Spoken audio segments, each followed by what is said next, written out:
నియోజకవర్గంలోని వివిధ మండలాల నుంచి ఈ కార్యక్రమంలో పాల్పంచుకుంటున్న మా గ్రాడ్యుయేట్ మిత్రులందరికీ, సోదరులందరికీ, సోదరీమణులు ఎవరు కనబడతలేరు, సోదరులందరికీ కూడా పేరు పేరున హృదయపూర్వకంగా నమస్కారం. ఇలా ఓటున్న వాళ్ళు ఒకసారి చేయి లావట్టండి చూద్దాం. నా కోసం లావడుతున్నా, నిజంగా ఓట్లు ఉన్నాయా? వేదిక మీద ఉన్న ఓట్లు ఉన్నాయా? Thank you. కూర్చో. ముందుగా మిత్రులందరికీ నమస్కారం. ఒక్క భువనగిరి శాసనసభ నియోజకవర్గ పరిధిలోనే దాదాపు 13,000 పైచిలకు గ్రాడ్యుయేట్ ఓటర్లు నమోదు చేసుకుని ఉన్నారు. నేను మీ అందరితోని ప్రార్థన, ఇక్కడ హాల్లోనేమో దాదాపు 1,500-2,000 మంది ఉన్నారు. కానీ మరి మొత్తం శాసనసభ నియోజకవర్గ పరిధిలో 13,000 మంది ఉన్నారు. ముందుగా నేను శేఖర్ రెడ్డి గారిని, వేదిక పైన ఉన్న నాయకులందరితో నా ప్రార్థన, నా విజ్ఞప్తి, సమయం ఎక్కువ లేదు. 27 నాడు పోలింగు, 25 నాడు ప్రచారం చివరి రోజు. దయచేసి మీతో ప్రార్థన ఏంటంటే, తమ్ముడు రాకేష్ రెడ్డి అభ్యర్థి, కానీ 3 జిల్లాల పరిధిలో ఎన్నిక, 34 నియోజకవర్గాల పరిధిలో ఎన్నిక, 4,73,000 మంది ఓటర్లు, 34 నియోజకవర్గాలు. కాబట్టి ఒక్కొక్క ఓటర్ని కలవడం, ఒక్కొక్కరికి విజ్ఞప్తి చేయడం అంటే అది మానవ మాతృలకు సాధ్యమయ్యే పని కాదు. దయచేసి శేఖర్ అన్నతో, వెంకటేశ్వర రెడ్డి గారితో, ప్రభాకర్ అన్నతో, అమరేందర్ గౌడ్ గారితో, అదేవిధంగా మా సోదరులందరితో కూడా, భువనగిరి నియోజకవర్గ నాయకత్వం మొత్తంతో కూడా నా ప్రార్థన, రాబోయే 5-6 రోజుల పాటు ఈ 13,000 మంది ఓటర్లకి మనం బాధ్యత తీసుకొని మండలాల వారీగా ఓటర్ లిస్టు ముందు పెట్టుకొని గ్రామాల వారీగా వాళ్ళను కలిసి విజ్ఞప్తి చేయాల్సిన బాధ్యత మనది, మనందరిది. దయచేసి మీరు ఆ బాధ్యత తీసుకోవాలని చెప్పి నేను భువనగిరి నాయకత్వానికి ముందుగా హృదయపూర్వకంగా, వినమ్రంగా విజ్ఞప్తి చేస్తా ఉన్నాను. పోటీ చేసే అభ్యర్థి ఒకడు కావచ్చు, కానీ మనందరం పోటీలో ఉన్న అభ్యర్థులుగానే భావించి మనం రాబోయే వారం రోజులు దయచేసి కష్టపడదాం. మొన్న పార్లమెంట్ ఎన్నికల్లో ఎట్లా అయితే క్యామ మల్లేష్ గారి కోసం మీరందరూ కూడా తిరిగినారు, అదేవిధంగా తమ్ముడు రాకేష్ రెడ్డి గారిని కూడా ఈ ఎమ్మెల్సీ ఎన్నికల్లో మీ అందరి సహకారంతో మంచి ఓట్లు సాధించాలని చెప్పి కూడా ప్రార్థిస్తా ఉన్నాం. అయితే ముందుగా మనందరం అర్థం చేసుకోవాల్సింది, ఏదైనా ఒక రాష్ట్రంలో ఈ 2 సభలు ఉంటాయి. ఒకటి శాసనసభ, రెండవది శాసన మండలి. అదేవిధంగా పార్లమెంట్ కనుక మీరు చూసినట్టయితే లోవర్ హౌస్, అప్పర్ హౌస్ అంటారు. లోవర్ హౌస్ లోక్సభ అయితే అప్పర్ హౌస్ రాజ్యసభ. అసలు ఎందుకు 2 సభలు ఎందుకు ఉండాలి? శాసనసభ, శాసన మండలి వేరువేరుగా ఎందుకు ఉండాలి అంటే, ఒక చెక్ అండ్ బ్యాలెన్స్ ఉండాలి సిస్టంలో. బ్యాలెన్స్ ఉన్నప్పుడే ప్రభుత్వం అనేది పద్ధతిగా నడుస్తుంది. లేకపోతే అప్పుడప్పుడు ప్రభుత్వాలు నియంతృత్వ పోకడలు అనుసరించినా, ప్రభుత్వాలు కొంత ఏకపక్షంగా పోయినా వాటికి చెక్ పెట్టాలంటే, వాటి యొక్క నియంతృత్వ పోకడలను ఎదుర్కోవాలంటే అప్పర్ హౌస్ కూడా ఉండాలన్న ఒక మంచి ఆలోచనతోనే రాజ్యాంగంలోనే మనకు అప్పర్ హౌస్ అనే ఒక నిబంధన తీసుకొని వచ్చినారు. దానిలో భాగంగానే వచ్చింది మన దగ్గర కూడా శాసన మండలి. శాసనసభకు శాసన మండలికి తేడా ఏంటంటే, శాసనసభలో ఉండే 119 నియోజకవర్గాలకేమో డైరెక్ట్ గా ప్రజలు ఓట్లేస్తారు. గెలిచిన వాళ్ళు శాసనసభకు వస్తారు, మీకు తెలుసు. శాసన మండలిలో దానికి భిన్నంగా 4 రకాలుగా అక్కడ శాసన మండలి అభ్యర్థుల ఎంపిక జరుగుతుంది. ఒకటి, గెలిచిన ఎమ్మెల్యేలు కొంతమందికి శాసన మండలికి అభ్యర్థులను ఎంపిక చేసే అవకాశం ఉంటుంది. ఇప్పుడు నేను జగదీష్ అన్న ఎమ్మెల్యేలు కాబట్టి మాకు కూడా కొంతమంది శాసన మండలిని అభ్యర్థులను ఎంపిక చేసే ఓటర్లం మేమైతాం. దాని తర్వాత ఇంకొక విభాగం ఏముంటుందంటే, గవర్నర్ గారు కొంతమందిని నామినేట్ చేసే అవకాశం ఉంటుంది. కొంతమంది సమాజంలో లబ్ధ ప్రతిష్ఠులైన వ్యక్తులు, పెద్దవాళ్ళు, ఉన్నత చదువులు చదివిన వాళ్ళు శాసన మండలిలో ఉండడం వల్ల, అప్పర్ హౌస్ లో ఉండడం వల్ల రాష్ట్రానికి మేలు జరుగుతుంది, దేశానికి మేలు జరుగుతుంది అనుకుంటే అట్లాంటి వారిని నామినేట్ చేసే అవకాశం ఉంటుంది. మూడో కేటగిరీ టీచర్ ఎమ్మెల్సీ. టీచర్లు తమ సమస్యలు నివేదించడానికి, తమ సమస్యలను ప్రస్తావించడానికి టీచర్ కాన్స్టిట్యున్సీలు ఉన్నాయి. 3 టీచర్ కాన్స్టిట్యున్సీలు ఉన్నాయి, 3 జిల్లాలకు ఒకటి చొప్పున. వాటికి టీచర్లే ఓటర్లు.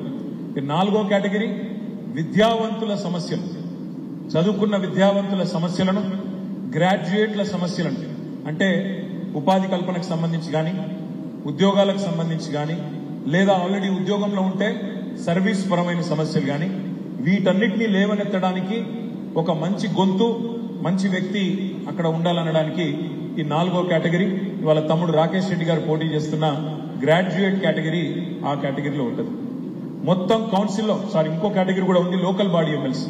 అంటే ఎంపీటీసీలు, జెడ్పీటీసీలు, కౌన్సిలర్లు తమ తమ బాధలు, సమస్యలు ప్రభుత్వం దృష్టికి తీసుకొని రావడానికి లోకల్ బాడీ ఎమ్మెల్సీని కూడా ఎంపిక చేసే అవకాశం ఇంకో కేటగిరీ కూడా ఉంది. మొత్తంగా 5 కేటగిరీల్లో శాసన మండలిలో అభ్యర్థులు ఉంటారు.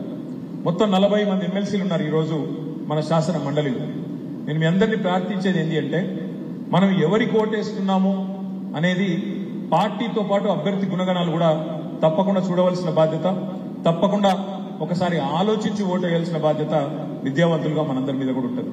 ముందుగా ఈ నల్లగొండ, ఖమ్మం, వరంగల్ ఈ 3 జిల్లాల్లోని గ్రాడ్యుయేట్ సోదరులందరికీ ముందుగా నేను హృదయపూర్వకంగా ధన్యవాదాలు తెలియజేస్తా ఉన్నా. ఎందుకంటే 4 పర్యాయాలు ఎన్నిక జరిగింది ఈ కాన్స్టిట్యున్సీ ఏర్పడ్డప్పటి నుంచి. 4 సార్లు ఎలక్షన్ జరిగింది.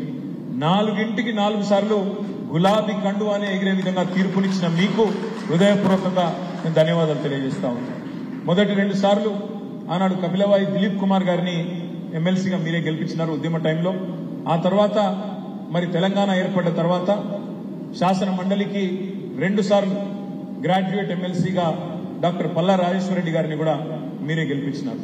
మరి ఈరోజు తమ్ముడు విద్యావంతుడు, బిట్స్ పిలానీలో ఎంఎస్ చేసిన ఒక ఉన్నత విద్యావంతుడు, పిలానీలో విద్యాభ్యాసం చేయడమే కాకుండా తాను ఒక సామాన్య రైతు కుటుంబం, వరంగల్ పక్కనే వర్ధనపేట నియోజకవర్గంలో వంగపహాడ్ అనే ఊరుంటుంది.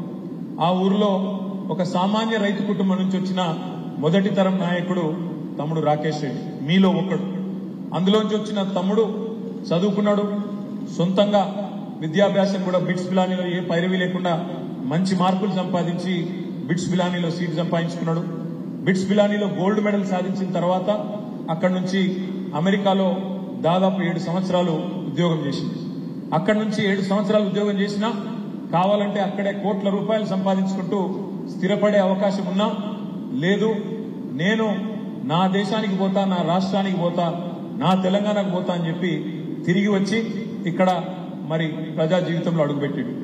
మొన్నటి శాసనసభ ఎన్నికల దాకా అంటే దాదాపు 10 ఏళ్ల పాటు మన ప్రభుత్వం అధికారంలో ఉన్నప్పుడు ఆనాడు ప్రతిపక్షంగా ఉండి మన ప్రభుత్వాన్ని ప్రశ్నించింది. మొన్న శాసనసభ ఎన్నికల సందర్భంగానే బీఆర్ఎస్ పార్టీలో చేరిండు. ఇలా ప్రతిపక్షంలో ఉన్నా మళ్ళీ ఒకటే మాట అంటున్నాడు, 10 ఏళ్లు ఆనాడు అప్పటి ప్రభుత్వం మీద కొట్లాడినా ఈ రోజు ఇప్పటి ప్రభుత్వం మీద మళ్ళీ కొట్లాడుతందుకు నాకు అవకాశం ఇవ్వండి, నాకు ఒక సందర్భంలో కేసీఆర్ గారు ఆశీర్వాదం ఇచ్చినారు కాబట్టి తప్పకుండా ప్రజల తరపున వారి గొంతుకై నేను మాట్లాడుతా అంటూ మీ ముందుకు వస్తా ఉన్నాడు. నేను మీ అందరినీ ప్రార్థించేది ఒకటే, వాళ్ళ రాష్ట్రంలో దేశంలో ఉన్న పరిస్థితులు మీకు తెలుసు. దేశంలో 10 ఏళ్ల కిందట మోడీ గారు వచ్చినారు. ఇక మోడీ గారు చెప్పిన మాటలు, మోడీ గారు ఇచ్చిన హామీలు అవన్నీ మీకు తెలుసు. ఎన్నెన్ని ముఖ్యంగా విద్యావంతులకు సంబంధించి ఎన్ని మాటలు చెప్పినో మీకు యాదికుండాలి. సంవత్సరానికి 2 కోట్ల ఉద్యోగాలు ఇస్తా అన్నారు. 10 ఏళ్లలో 20 కోట్ల ఉద్యోగాలు దేశానికి వచ్చి ఉండాలి. మేక్ ఇన్ ఇండియా అన్నారు, డిజిటల్ ఇండియా అన్నారు, స్టార్ట్అప్ ఇండియా అన్నారు, స్టాండప్ ఇండియా అన్నారు. స్టాండప్ ఇండియానే కాదు, విదేశాల నుంచి అమెరికా వాళ్ళే వచ్చి భారతదేశం ముందు మన పౌరసత్వం కోసం, మన దేశం వీసా కోసం లైన్లు కట్టే పరిస్థితి తీసుకొస్తా, నన్ను ప్రధానమంత్రి చేయమన్నారు. ఇంకా చాలా చెప్పారు. రైతుల ఆదాయం డబల్ చేస్తా 2022 సంవత్సరం కల్లా అన్నారు. బుల్లెట్ రైళ్లు ఉరికిస్తా అన్నారు.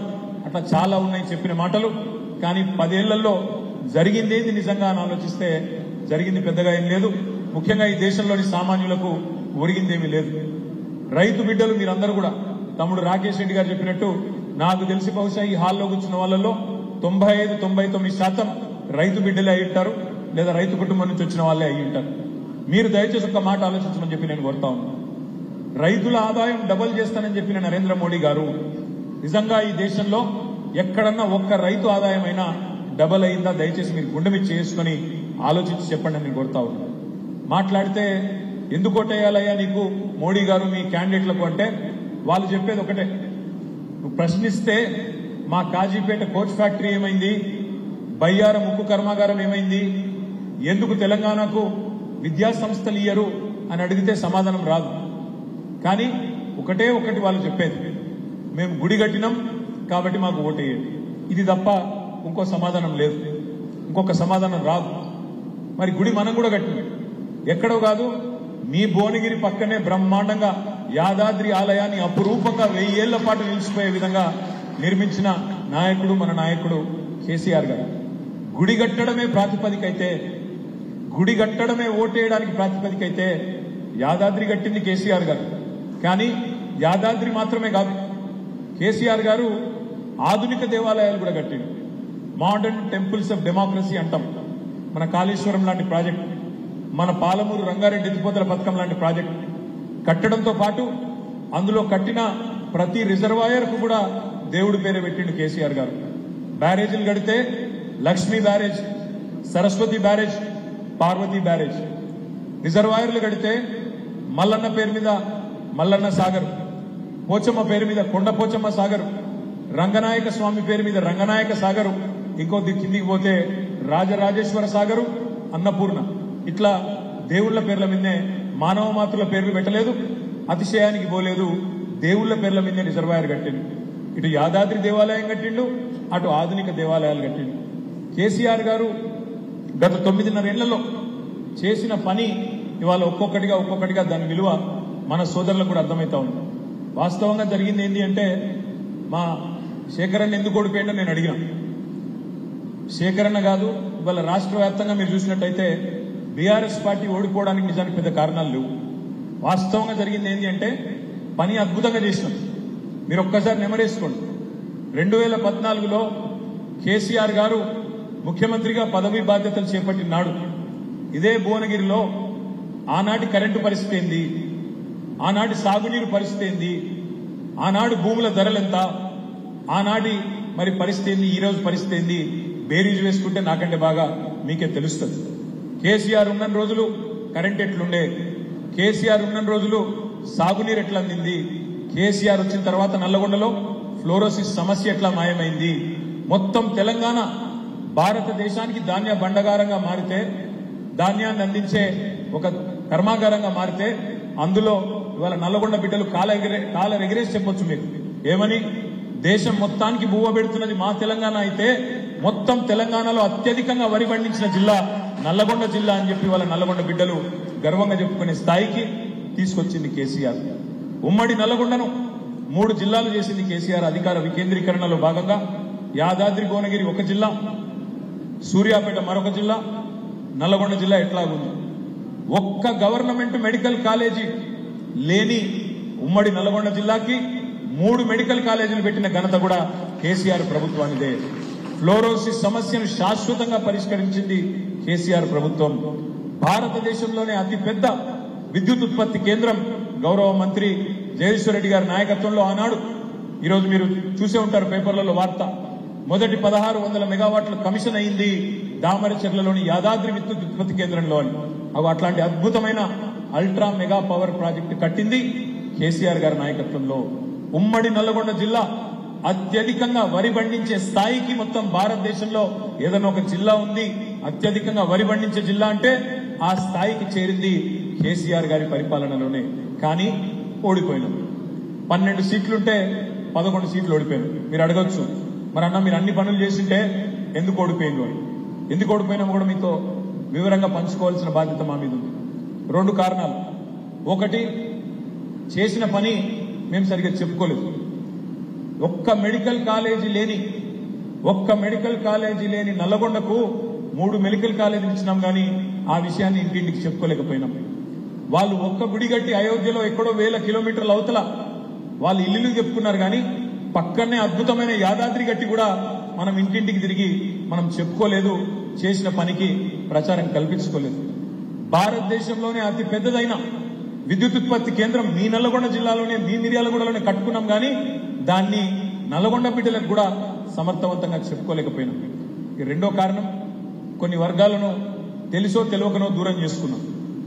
ఏ ఉద్యోగులైతే, ప్రభుత్వ ఉద్యోగులైతే మరి మాతో పాటు సకల జనుల సమ్మెలో పాల్గొని పెన్ డౌన్ చేసి ఆనాడు ఉద్యమంలో మాతో పాటు ప్రభుత్వంతో, ఆనాటి అప్పటి కాంగ్రెస్ ప్రభుత్వంతో పోరాడిన వాళ్ళు ఉన్నారో వాళ్లకు మేము సంతోషపడ్డాం.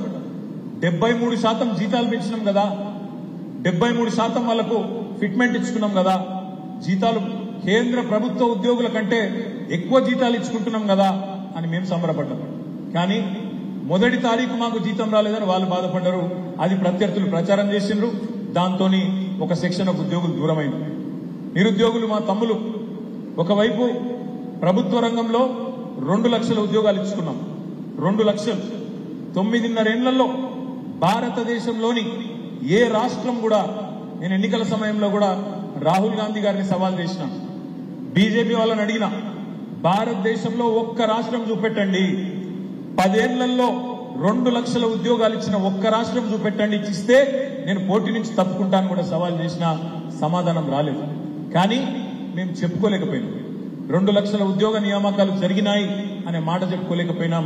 కానీ ప్రత్యర్థులు బలంగా వాళ్ళకుండే సోషల్ మీడియా ఛానళ్లలో ఏం చెప్పినారు, అసలు ఉద్యోగాలు ఇయ్యలేదు, పేపర్ లీక్ అయింది, ఇదైంది అదైంది అని చెప్పి జరిగిన పనిని కూడా మొత్తంగా తప్పుదోవ పట్టించి ఇవాళ స్వల్ప తేడాతో ఓడిపోయినాం. నేను మీ అందరినీ ప్రార్థించేది ఒకటి, ఆలోచించమని కోరేది కూడా ఒకటి. రేవంత్ రెడ్డి గారు, ఆయన ప్రభుత్వం, ఆయన పార్టీ ఎన్నికలకు ముందు ఏం చెప్పింది, ఇలా ఏం చేస్తున్నది ఒక్కసారి ఆలోచించండి. మీరందరూ రైతు బిడ్డలు. ఏమన్నారు రేవంత్ రెడ్డి గారు, నేను ముఖ్యమంత్రి అయితా ఉన్నా, డిసెంబర్ 9 నాడు నేను ముఖ్యమంత్రి కాగానే మొట్టమొదటి సంతకం పెడతా 2 లక్షల రుణమాఫీ మీద. మీరు ఎవరెవరైతే లోన్ తెచ్చుకోలేదో ఇప్పటిదాకా అర్జెంటుగా బ్యాంకుకు వండి, ఎంబడే వండి 2 లక్షల రుణం తెచ్చుకోండి, నేను సంతకం పెడతా, నా బాధ్యత రుణమాఫీ చేస్తా అన్నాడు. మరి డిసెంబర్ 9 పోయింది, జనవరి 9 పోయింది, ఫిబ్రవరి 9 పోయింది, మార్చి 9 పోయింది, ఏప్రిల్ 9 పోయింది, మే 9 కూడా పోయింది, తొందరలోనే జూన్ 9, 6 నెలలు కూడా నిండబోతా ఉంది. మరి మనం ప్రశ్నించాల్సిన అవసరం లేదా? ప్రభుత్వాన్ని అడగాల్సిన అవసరం లేదా? ఒక రైతు బిడ్డగా మళ్లీ మోసపోదామా? ఆలోచించమని చెప్పి నేను కోరుతా ఉన్నాను. ఒకసారి ఎవరైనా మనల్ని మోసం చేస్తే అది వాడి తప్పైతుంది, మోసం చేసినోడు తప్పైతుంది. కానీ రెండవసారి కూడా అదే వ్యక్తి చేతిలో మళ్ళా మనం మోసపోతే తప్పు మనదైతుంది. దయచేసి గుర్తుపెట్టుకోమని మా రైతు బిడ్డలైన మా అన్నదమ్ములందరూ నేను మనస్ఫూర్తి కోరుతా ఉన్నాను. ఎన్ని మాటలు చెప్పిండ్రు, ఒక రుణమాఫీ మాత్రమే కాదు. కేసీఆర్ గారు రైతు బంధు ఇస్తున్నాడు, నేను రైతు భరోసా ఇస్తా. కేసీఆర్ 10,000 ఇస్తే నేను 15,000 ఇస్తా అన్నాడు. మరి 15,000 పడ్డాయా లేదా నాకంటే బాగా మీకే తెలుసు. 15,000 కాదు కదా, కేసీఆర్ గారు ఇచ్చిన 10,000 కూడా దిక్కులేదు. కేసీఆర్ గారి టైంలోనేమో రైతు నాట్లేసేటప్పుడు రైతు బంధు పడుతుండే, రైతు బంధు పడుతుండే. కానీ కాంగ్రెస్ ప్రభుత్వంలో రైతు ఓట్లేసేటప్పుడు రైతు బంధులు వేసే ఒక ఆలోచన తీసుకొచ్చింది. వాళ్ళు నాట్లేసేటప్పుడేమో దిక్కులేదు, ఓట్లేసేటప్పుడు మాత్రం రైతు బంధు చేసే ప్రయత్నం చేసి రైతులను ఆగం చేసే ప్రయత్నం చేస్తా ఉన్నారు. అదేవిధంగా వ్యవసాయ రైతు కూలీలకు నెలకు 1,000 రూపాయలు ఇస్తా అన్నాడు. కౌలు రైతులకు రైతు భరోసా అన్నాడు. కేసీఆర్ ఓన్లీ భూస్వాములకు ఇస్తుండు, నేను కౌలు రైతులకు కూడా ఇస్తా అన్నాడు, రైతు కూలీలకు కూడా ఇస్తా అన్నాడు. ఒక్కటంటే ఒక్క హామీ నెరవేరిందా? ఆలోచించండి. మా మహిళా సోదరి మనలకు చెప్పినారు, నెలకు 2,500 ఇస్తామన్నారు 18 ఏళ్లు నిండిన ఆడబిడ్డలందరికీ. మరి 1,67,00,000 మంది ఉన్నారు. 18 ఏళ్లు నిండిన ఆడబిడ్డలు తెలంగాణలో 1,67,00,000 మంది ఉన్నారు. వాళ్ళ తరఫున రేపు మాట్లాడాలన్నా, ప్రశ్నించాలన్నా, గలమెత్తాలన్నా దమ్మున్నవాడు ఉండాలి, ప్రశ్నించేవాడు ఉండాలి తప్ప ప్రశంసించేవాళ్ళు కాదు. ఇవాళ కొత్తగా ప్రభుత్వం వచ్చింది తెలంగాణలో, అలవి గాని హామీలు ఇచ్చి వచ్చింది. మరి వాళ్ళకి కావాల్సింది శాసన మండలిలో, ఇంతకుముందే నేను విజ్ఞప్తి చేసినట్టు శాసనసభ శాసన మండలి రెండు ఎందుకుంటాయంటే, శాసనసభ ఏమైనా ఏకపక్షంగా పోయినా శాసన మండలిలో ప్రశ్నించే గొంతుండాలన్న ఉద్దేశంతోనే శాసన మండలిని పెట్టుకున్నాం. ఇవాళ కావాల్సింది అధికార స్వరాలు కాదు, ఇవాళ కావాల్సింది ధిక్కార స్వరాలు, ప్రశ్నించే గలం, గట్టిగా కొట్లాడే గలం, అవసరమైతే గల్లా పెట్టి అడిగే, గల్లా పట్టుకుని అడిగే దమ్మున నాయకులు కావాలి. ఇవాళ ఒక విద్యావంతుడు తమ్ముడు రాకేష్ రెడ్డి రూపంలో మనకు అవకాశం ఉంది. ఇంకొక మాట కూడా నేను మిమ్మల్ని అడుగుతా ఉన్నాను. రేవంత్ రెడ్డి గారు చెప్పినారు, నేను 2 లక్షల ఉద్యోగాలు ఇస్తా మొదటి సంవత్సరంలో అన్నాడు. ప్రభుత్వ ఉద్యోగాలు 2 లక్షలు ఇస్తా అన్నాడు. కానీ ఎంత సిగ్గులేని వ్యవహారం ఉంది వాళ్ళ రేవంత్ రెడ్డి గారిది, కాంగ్రెస్ పార్టీది అంటే మీరు చూస్తున్నారు. మందికి పుట్టిన పిల్లలు కూడా మా పిల్లలు అని చెప్పుకునే బాపత్ వీళ్ళు. కేసీఆర్ ప్రభుత్వంలో ఇచ్చిన 30,000 ఉద్యోగాలకు, కేసీఆర్ ప్రభుత్వంలో చేసిన నియామకాలకు ఈయన కాగితాలు ఇచ్చుకుంటా ఇవి నేను ఇచ్చిన ఉద్యోగాలు అని చెప్తున్నాడు. నేను అడుగుతా ఉన్నా మా తమ్ముళ్ళని, మీరు ఆలోచించమని కోరుతా ఉన్నా. ఉద్యోగ నియామకాలు చేయాలంటే నోటిఫికేషన్ ఇవ్వాలి, పరీక్ష పెట్టాలి, ఇంటర్వ్యూ ఉంటే ఇంటర్వ్యూ చేయాలి, ఆ తర్వాత ఉద్యోగ నియామకం ఇస్తే అది నువ్వు ఇచ్చిన ఉద్యోగం అవుతుంది. మరి రేవంత్ రెడ్డి గారు నీ ప్రభుత్వం వచ్చినాక ఎన్ని నోటిఫికేషన్లు ఇచ్చినావు? ఇప్పటికీ ఎన్ని వేల ఉద్యోగాలకు నోటిఫికేషన్లు ఇచ్చినావు? ఇచ్చిండా ఒక్కటన్నా? ఒక్కటి ఇచ్చింది, అది కూడా గ్రూప్ 1.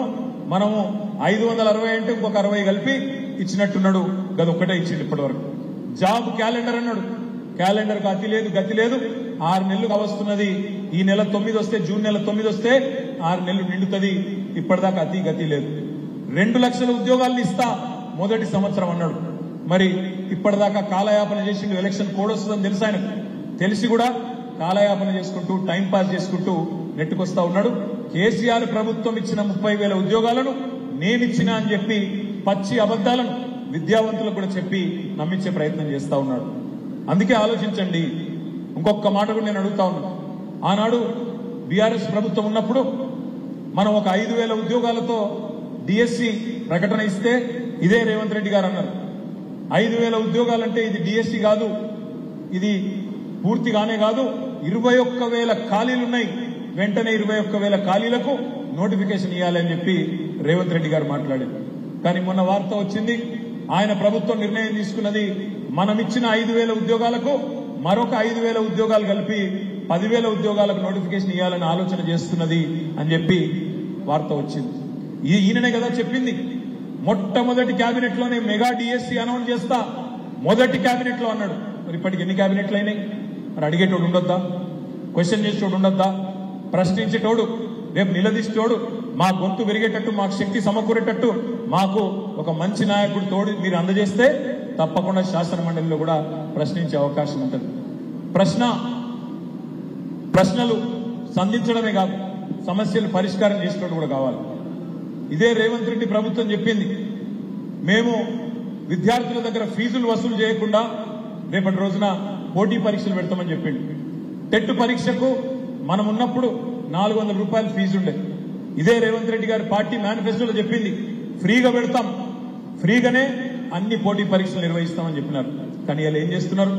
400 రూపాయలు ఉన్న పరీక్ష ఫీజును ఇలా 2,000 రూపాయలు చేసింది రేవంత్ రెడ్డి ప్రభుత్వం. అంటే మాటలు ఒక లెక్క, చేతలు మరో లెక్క. ఓడ మీద ఉన్నప్పుడు ఓడమల్లన్న, ఒడ్డుకెక్కినాక అధికారంలోకి వచ్చినాక బోడమల్లన్న అన్నట్టు ఇవాళ మళ్ళొక్కసారి గ్రాడ్యుయేట్ల నోట మట్టి కొట్టే ప్రయత్నం రేవంత్ రెడ్డి ప్రభుత్వం చేస్తా ఉన్నది. ఇవాళ నిలబడ్డ అభ్యర్థులను కూడా దయచేసి మీరు చూడండి. ఒకవైపేమో బిట్స్ పిలానీలో గోల్డ్ మెడల్ సాధించిన అభ్యర్థి మీ ముందు మీ ప్రతినిధిగా నిలబడ్డాడు. తెలంగాణ ఉద్యమ పార్టీకి ప్రతినిధిగా తమ్ముడు రాకేష్ రెడ్డి ఉన్నాడు. మరి మరొక వైపు ఎవరున్నారో కూడా మీరు ఆలోచించండి. బ్లాక్ మెయిల్ రాజకీయాలు, తెల్లారు లేస్తే టీవీలలో పైశాచిక ఆనందం కోసం ముఖ్యమంత్రి అని కానీ ఇంకోటని కానీ చూడకుండా నోటికొచ్చిన బూతులు తిట్టుడు, బెదిరించుడు, దందాలు చేసుడు, ఇట్లాంటి దిక్కుమాలిన దివాలా కోరు పనిచేసే మరి అభ్యర్థి ఇవాళ కాంగ్రెస్ పార్టీ అభ్యర్థిగా మీ ముందున్నారు. దయచేసి నేను మిమ్మల్ని ప్రార్థించేది ఒకటే, మంచి వ్యక్తులను శాసన మండలికి పంపే సాంప్రదాయం గతం నుంచి కూడా ఉన్నది. గతంలో ఇదే నియోజకవర్గం నుంచి మీరు పల్లా రాజేశ్వర రెడ్డి లాంటి నాయకుడిని, ఉన్నత విద్యావంతుడిని, ఒక PhD చేసిన ఆయన పంపినారు. అంతకంటే ముందు దిలీప్ కుమార్ గారిని పంపినారు, ఆయన కూడా ఉన్నత విద్యావంతుడు. ఇవాళ మరొక ఉన్నత విద్యావంతుడు, సంస్కారం ఉన్నవాడు, మీ తరపున మాట్లాడే సత్తా ఉన్నవాడు రాకేష్ రెడ్డి రూపంలో మీ ముందుకు వచ్చినారు. దయచేసి మిమ్మల్ని ప్రార్థించేది, ఇవాళ ఇదొక రాకేష్ రెడ్డి గారి ఎన్నిక మాత్రమే కాదు. సరే, పార్లమెంట్ ఎన్నికల్లో, మొన్న జరిగిన పార్లమెంట్ ఎన్నికల్లో కూడా మీ ఆశీర్వాదం మాకు తప్పకుండా లభించిందని అనుకుంటా ఉన్నాం. అదేవిధంగా శాసనసభ ఎన్నికల్లో కూడా మీరు స్వల్ప తేడాతో ఇక్కడ భువనగిరిని మనం కోల్పోయినా తప్పకుండా రేపటి రోజున శేఖర్ రెడ్డి గారి మీద అభిమానం ఉన్న వాళ్ళు కానీ, పార్టీ మీద అభిమానం ఉన్న వాళ్ళు కానీ రాబోయే వారం రోజుల పాటు దయచేసి మీరే అభ్యర్థి అన్నంతగా దయచేసి మీరు సీరియస్ గా తీసుకోవాలి. ఒక్కొక్కరు 10 మందికి చెప్పాలి. ఇది భిన్నమైన ఎన్నిక. ఇది ఆడ గుర్తుండదు, సింబల్ ఉండదు, కారు గుర్తుండదు. ఈ ఎన్నికల్లో 3వ నంబర్లో ఏనుగుల రాకేష్ రెడ్డి పేరుంటది. రాకేష్ రెడ్డి పేరు పక్కన మనం వెంకటేశ్వర స్వామి నిలువు నామం లెక్క ఒకటే గీత, ఇట్లా పొడుగు గీత గీయాలి. నంబర్ 1 ఒకటే గీయాలి. ప్రథమ ప్రాధాన్యత ఓటు మాత్రమే వేయండి. ఒకటే, single and only priority, only preference vote ఒకటే వేయండి. కేసీఆర్ గారికి, మన పార్టీకి బలం ఇవ్వండి. తప్పకుండా శాసన మండలిలో విద్యావంతుల గొంతు వినబడే విధంగా మీరందరూ ఆశీర్వదించాలని మనస్ఫూర్తిగా కోరుకుంటూ మరి తమ్ముడు రాకేష్ రెడ్డి గారికి 27 నాడు మీ ఆశీర్వాదం ఉంటుందని చెప్పి బలంగా నమ్ముతూ జై తెలంగాణ.